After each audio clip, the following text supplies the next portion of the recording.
Can you build real furniture with a beginner 3D printer? And I don't mean little brackets or decorative pieces, I mean actual furniture.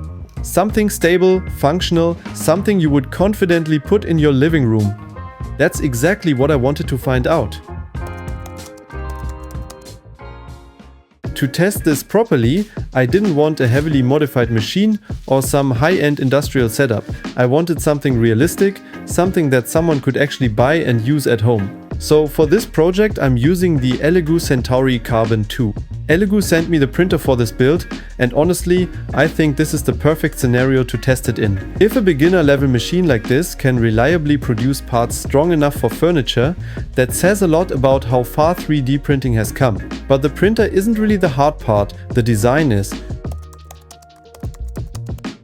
Because the real danger with 3D printed furniture isn't that it breaks, it's that it instantly looks like it came out of a printer. Too chunky, too technical, too much plastic. And that was exactly what I didn't want. If this experiment was going to work, the table had to feel like real furniture first and a maker project second. I really believe that 3D printing makes the most sense when you use it for the parts that are actually difficult to build traditionally, like complex joints. That's how the concept for the side table evolved. A round wooden top, 3 wooden legs and a central printed connector that holds everything together at a very specific angle. On paper that sounds simple, but once you start thinking about stability and proportions, it gets surprisingly tricky.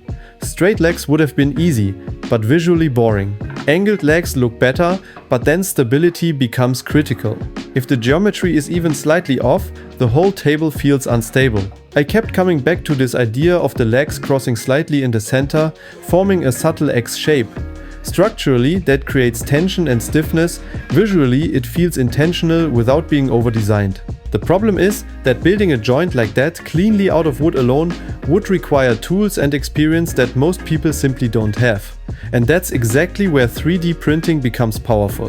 In CAD, I could define the exact leg angle, the insertion depth, the tolerances, the overlap in the center, and make sure everything aligns perfectly. Instead of forcing wood to handle complex geometry, I let the printed connector take care of that, while the wood carries the load. Before committing to the full-size build, I printed the entire side table at 20% scale. Not just a few parts, the whole thing. Partly to validate the proportions and see if the design actually works visually, but also to test something more important: how well the printer handles complex geometry. For the prototype, I also tested the new Canvas multicolor system. Since the printer is positioned as beginner-friendly, I was curious how intuitive the workflow actually is. With Canvas, you can print in multiple colors without manually swapping filament mid-print. But what I found especially interesting is the open source RFID system. When you load a spool, the printer automatically recognizes the material and sets the correct profile.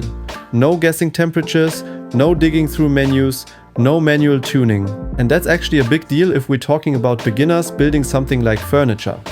Less friction means fewer mistakes. By the way, if you'd like to build this side table yourself or any of my other projects, you can find all the 3D print files and a detailed build guide on my Ko-fi. The link is in the description. I printed the scaled model in 2 tones. The transitions were clean, the layers consistent, and the parts felt stable straight off the bat. Not everything went perfectly though. During one of the print starts, the hot end crashed into the bed. It's one of those moments where your heart drops for a second.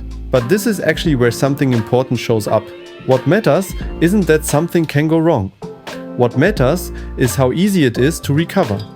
The hot end is modular and accessible, and replacing it was straightforward. Within a short time, everything was back up and running. A few years ago, something like this could have meant days of frustration. Now it's just maintenance.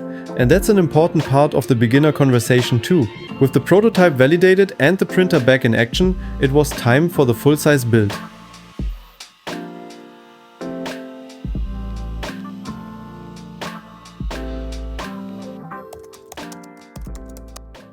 For the legs, I used 25mm round wooden dowels, which is roughly 1 inch in diameter, the same ones I used for my speaker stands before. They're simple, strong and easy to source. For the tabletop I wanted a round plywood surface, but I only had a square multiplex board, so I made a simple template and routed it into a circle. But you absolutely don't have to do that. You can just buy a pre-cut round panel and skip that step entirely.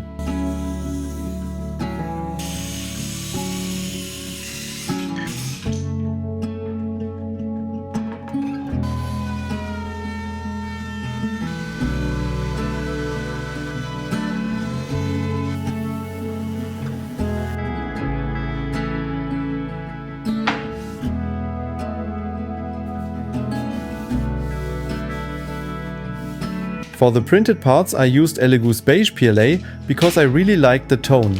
It works well with wood and doesn't scream plastic. If you want even more durability, PETG or ASA are great options. And if you really want to push it, the Centauri Carbon 2 can print up to 350 degrees Celsius and comes with a hardened steel nozzle, so you're not limited to entry-level materials. Assembly turned out to be surprisingly simple. First, I mounted the central holding plate underneath the tabletop.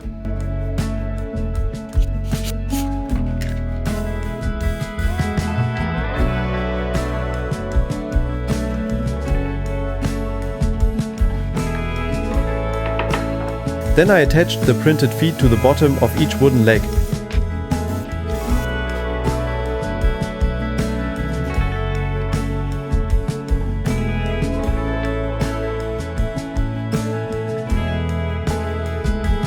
The legs slide through the central connector and lock into the holding plate.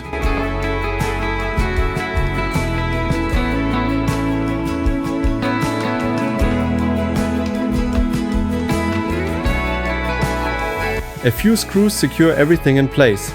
No glue, no complicated joinery, just a clean mechanical system.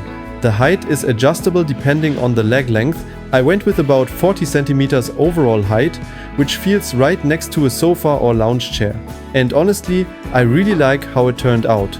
It doesn't look like a 3D printing experiment, it just looks like a small, clean piece of furniture.